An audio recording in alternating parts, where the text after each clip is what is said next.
नमस्कार दोस्तों, स्वागत है आपके एवन जी के स्टडीज़ में। आज की वीडियो में हम लेकर आए हैं अलंकार से संबंधित महत्वपूर्ण प्रश्नोत्तर जो परीक्षा में कई बार पूछे जा चुके हैं। आप किसी भी परीक्षा की तैयारी कर रहे हैं तो ये वीडियो आपके लिए बहुत ही उपयोगी होगी, इसलिए वीडियो को आप लोग पूरा देखें। इनमें से जितने भी क्वेश्चन के आंसर जानते हैं कमेंट बॉक्स में ज़रूर बताइएगा, और चैनल पर पहली बार आए हैं तो चैनल को भी सब्सक्राइब ज़रूर कर लीजिए। चलिए आगे बढ़ते हैं। आज का आपका पहला सवाल है, अलंकारों की महत्ता के संबंध में इनमें से कौन सा कथन सही नहीं है। आपके ऑप्शन से ए, अलंकारों से काव्य सौंदर्य में वृद्धि होती है, बी, अलंकारों के बिना काव्य रचना संभव नहीं है, सी, अलंकार काव्य सौंदर्य उत्पन्न करते हैं, या डी, अलंकारों से काव्य में रोचकता और प्रभव विष्णुता आती है।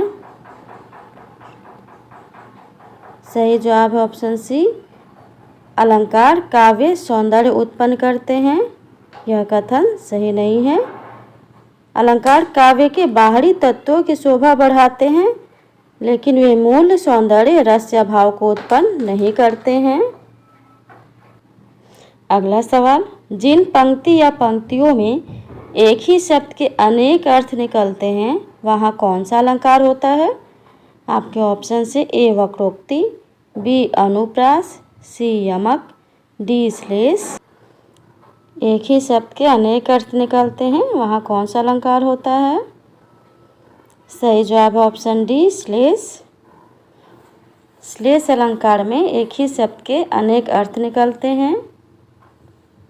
अगला सवाल, जहाँ उपमेय में उपमान की संभावना की जाए वहाँ कौन सा अलंकार होता है। आपके ऑप्शन से ए, उत्प्रेक्षा, बी, अतिशयोक्ति, सी, उपमा, डी, रूपक। बताइए। सही जवाब है ऑप्शन ए, उत्प्रेक्षा।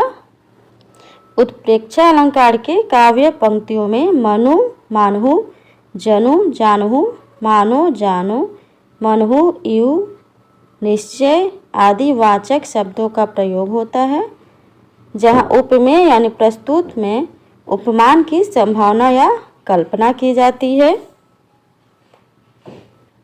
अगला सवाल, कबीरा सोई पीर है, जे जाने पर पीर, जे पर पीर न जानई सो काफिर बेपीर। वे कौन सा अलंकार है। आपके ऑप्शन से ए, श्लेष, बी, रूपक, सी, पुनरुक्ति, डी, यमक। ये प्रश्न कई बार परीक्षा में पूछे जा चुके हैं। सही जवाब है ऑप्शन डी, यमक। जब एक ही शब्द का ज़्यादा प्रयोग हो और पर हर बार अर्थ अलग अलग आए वहाँ पर यमक अलंकार होता है। इस काव्य में पीर शब्द का प्रयोग एक से ज़्यादा बार हुआ है, पर हर बार इसका अर्थ अलग अलग है। अगला सवाल, विप्सा में कौन सा अलंकार है। विप्सा में कौन सा अलंकार है। आपके ऑप्शन से ए, शब्दालंकार, बी, अर्थालंकार, सी, उभयालंकार, या डी, इनमें से कोई नहीं। बताइए विप्सा में कौन सा अलंकार है। सही जवाब है ऑप्शन ए, शब्दालंकार। विप्सा में शब्दालंकार है जिसमें आश्चर्य, घृणा, शोक, आदर या रोचकता जैसे मनोभाव को तीव्रता से व्यक्त करने के लिए एक ही शब्द को बार बार दोहराया जाता है, जैसे छी छी, राम राम। अगला सवाल, मोम सम कौन कुटिल खलकामी में कौन सा अलंकार है। आपके ऑप्शन से ए, उत्प्रेक्षा, बी, विभावना, सी, वक्रोक्ति, डी, उपमा। बताइए। सही जवाब है ऑप्शन सी, वक्रोक्ति। प्रस्तुत पंक्ति में वक्रोक्ति अलंकार है। वक्रोक्ति अलंकार में वक्ता यानी कहने वाले के शब्दों का श्रोता सुनने वाला जानबूझकर टेढ़ा या दूसरा अर्थ निकालता है।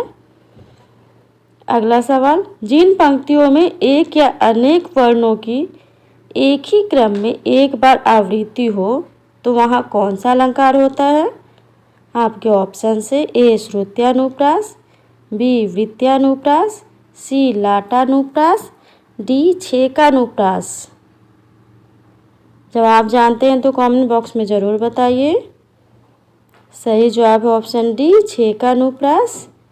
जब एक या अनेक वर्ण पास पास एक ही क्रम में केवल एक बार दोहराए जाते हैं तो वह छेकानुप्रास कहलाता है। जैसे रिझी रिझी, रहसी रहसी, हंसी हंसी उठे। अगला सवाल, राम रमापति कर धनु लेहूं, यहाँ कौन सा अलंकार है? आपके ऑप्शन से ए यमक, बी श्लेष, सी अनुप्रास, डी वक्रोक्ति। बताइए कौन सा अलंकार है? सही जवाब ऑप्शन सी अनुप्रास। अनुप्रास अलंकार में एक ही वर्ण की आवृत्ति कई बार होती है। अगला सवाल, श्लेष अलंकार कितने प्रकार के होते हैं? श्लेष अलंकार कितने प्रकार के होते हैं? आपके ऑप्शन से ए 2, बी 3, सी 4, डी 5। सही जवाब है ऑप्शन ए 2। श्लेष अलंकार मुख्य रूप से 2 प्रकार के होते हैं, अभंग श्लेष और सभंग श्लेष। यह शब्दालंकार का एक भेद है जहाँ एक ही शब्द के एक से अधिक अर्थ निकलते हैं। ये सभी प्रश्न परीक्षा के दृष्टिकोण से बहुत ही महत्वपूर्ण हैं। अगला सवाल, रावण शीर सरोज बनचारी, बलि रघुवीर सिली मुखधारी, सिली मुख में कौन सा अलंकार है? आपके ऑप्शन से ए श्लेष, बी लाटानुप्रास, सी वृत्यानुप्रास, डी उपमा। सिली मुख में कौन सा अलंकार है? बताइए, बहुत इम्पोर्टेंट है। सही जवाब है ऑप्शन ए श्लेष।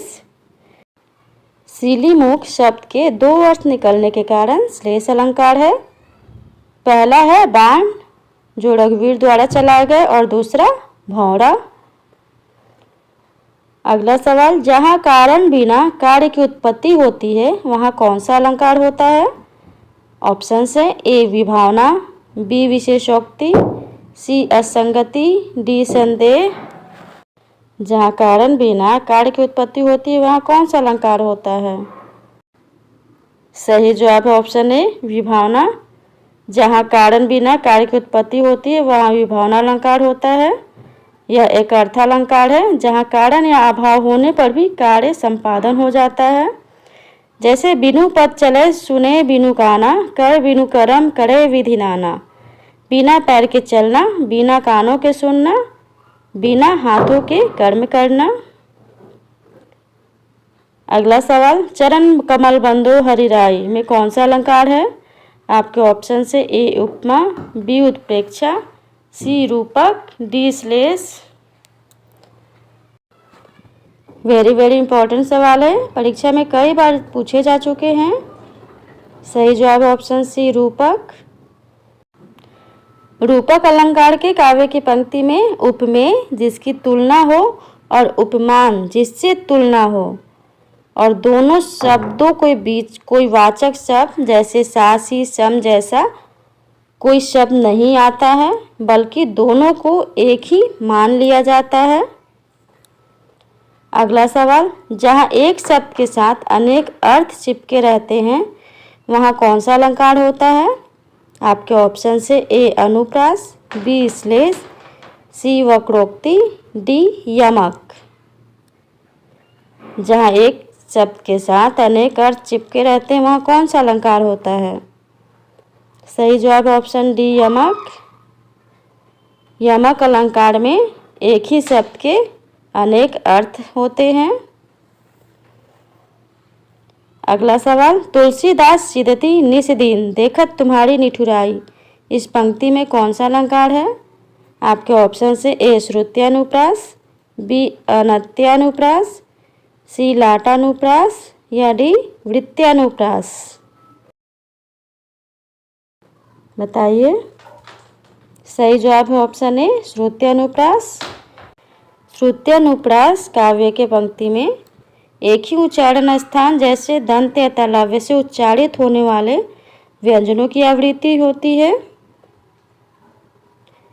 तुलसीदास सिदत निस्दिन देकर तुम्हारी निठुराई, यहाँ भी दंत वर्णों की आवृत्ति है।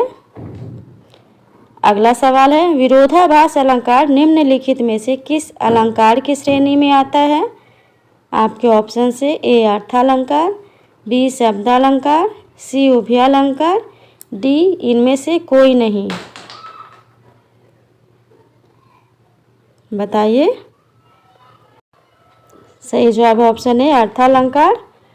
विरोधाभास अलंकार अर्थालंकार की श्रेणी में आता है। आज के लिए इतना ही। अगर वीडियो अच्छा लगा हो तो वीडियो को लाइक ज़रूर कर दीजिएगा और चैनल पर पहली बार आए हैं तो चैनल को भी सब्सक्राइब ज़रूर कर लीजिए। धन्यवाद।